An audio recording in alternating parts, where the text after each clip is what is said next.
amici, sì, amici bellini, parliamo di questa amichevole. Io mo che parliamo il primo tempo, vediamo il secondo perché cominciamo.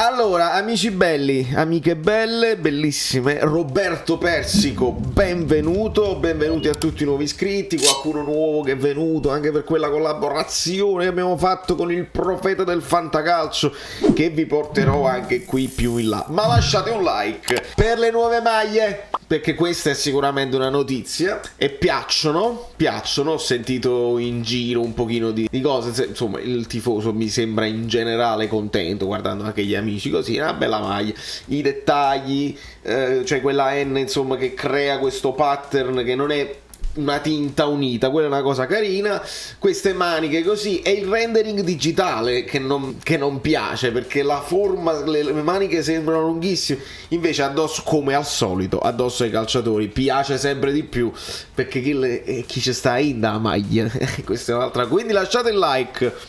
Lete in bianco sulla maglia fucsia, ma come era in bianco anche sulla maglia rossa. Lasciamo perdere, Spalletti cambia un po' le carte, cioè rispetto alle altre amichevoli dove abbiamo visto un primo tempo quasi sempre con il Napoli titolarissimo, fatemelo dire, titolarissimo, cioè la migliore formazione possibile.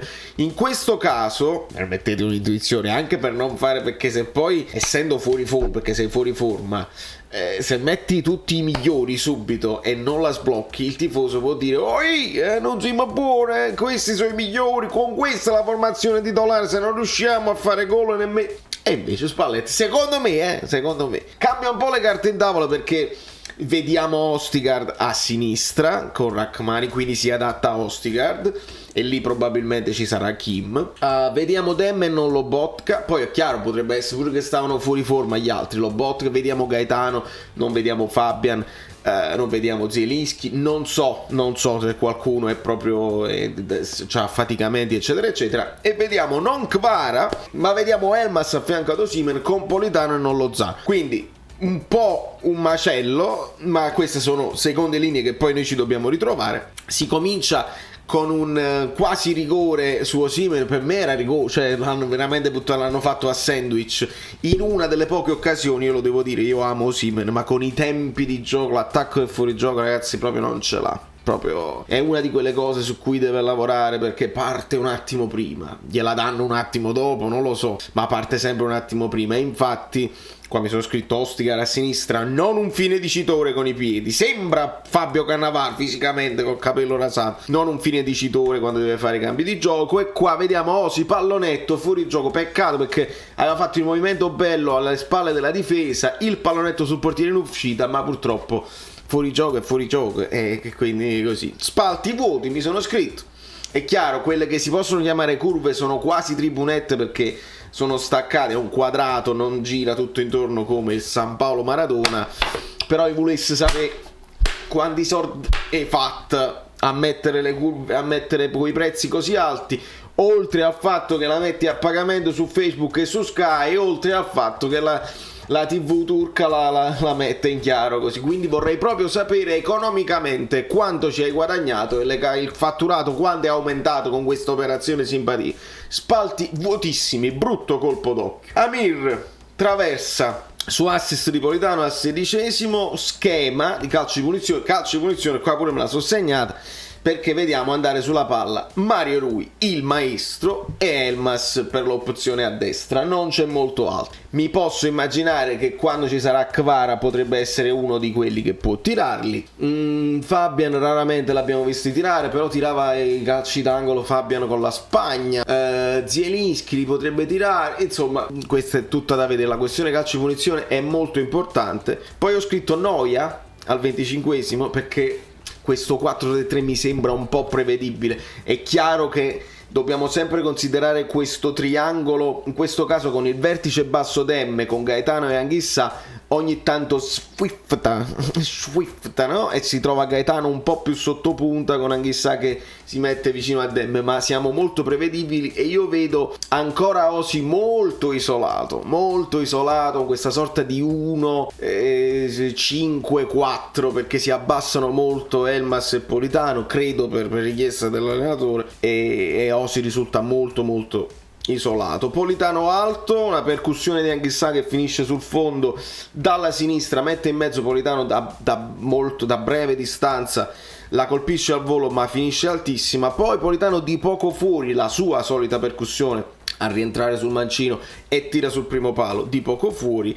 E poi le punizioni, Rui e Elmas, nessuno dei due la imbrocca veramente. Dopodiché fine primo tempo e noi poi passiamo al secondo.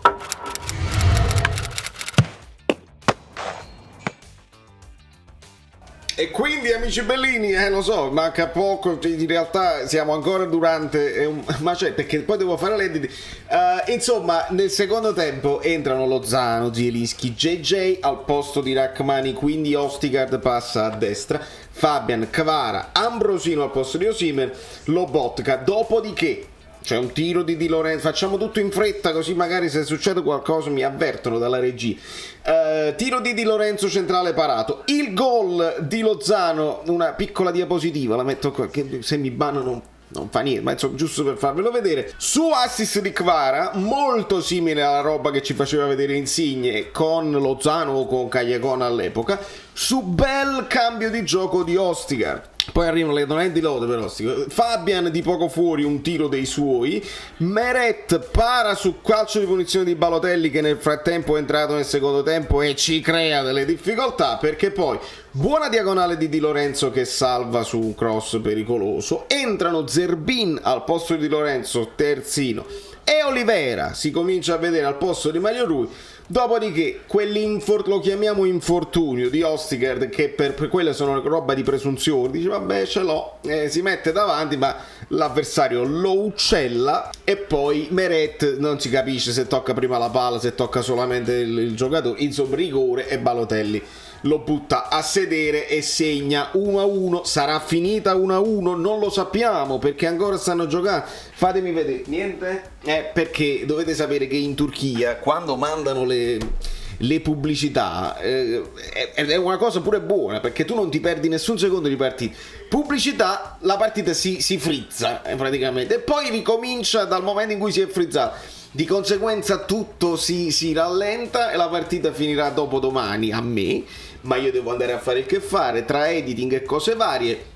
Voi mi potete dire gli aggiornamenti di come è finito. Olivera, qualche cross, qualche cosa. Attenzione!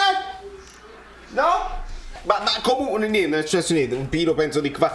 Ma il risultato lo sappiamo che non è importante. Sappiamo che la Lazio ha perso, sappiamo che la Roma ha perso, sappiamo che stanno giocando il calcio d'agosto, che poi è di luglio, ma pure se fosse di maggio, di giugno, noi dobbiamo essere pronti per il 15 di agosto sarà calcio di agosto, ma lì sarà importante, quindi calma. Bene che Ostigard abbia fatto questo errore adesso. Un po' di dubbi, di malumore generale in città ci sarà. Io invece predico calma, prudenza, pompieraggio generale. Questi sono esperimenti che deve fare Spalletti in modo tale che può poi sistemare gli errorucci. Io vi dico una cosa, molto prevedibili nel primo tempo, un pochino meglio nel secondo, perché c'hai lo spunto di Kvara, perché c'è più qualità con Lobotka e Fabian a centrocampo, qualche scambio stretto per andare fino in fondo. Lozano alla fine è lui che dovrà dimostrare che l'anno scorso era stata un'annata storta. Si punterà su Ambrosino, sarà Zerbin il nuovo terzino di riserva, non è più Zanoli? Queste sono le domande che ci dobbiamo fare. Dopodiché aspettiamo il coreano, il portiere e gli attaccanti, perché non ha giocato Petagna. Come mai? Stai puntando su Ambrosino? Vuoi vedere se Ambrosino vale come terzo oppure no? Queste sono le domande che si sta probabilmente facendo Spalletti, e sono domande che sta facendo Spalletti anche alla società, secondo me. Questi sono al momento, secondo voi, dice Spalletti, non io perché io non sono nessuno, ci andiamo in Champions con questi qua? Dobbiamo farlo alla Champions con questi qua, stiamo a posto, c'è talento, si può fare qualcosa di meglio, non lo so. Da New York, Valerio Fluido è tutto, credo, si può essere che è finito 1-1, ma può essere anche di no, ma il risultato non è importante. È solo la maglia che conta con quelli che ci stanno dentro, però. Quindi Oliveira pure ha fatto rigore, insomma, discutibili, rigori probabilmente meretti. Dai, para questo così almeno evitiamo la brutta figura. Ma quasi para, non la parà, quindi 2-1 per loro, vabbè. Ciao, sono Saveria Solida.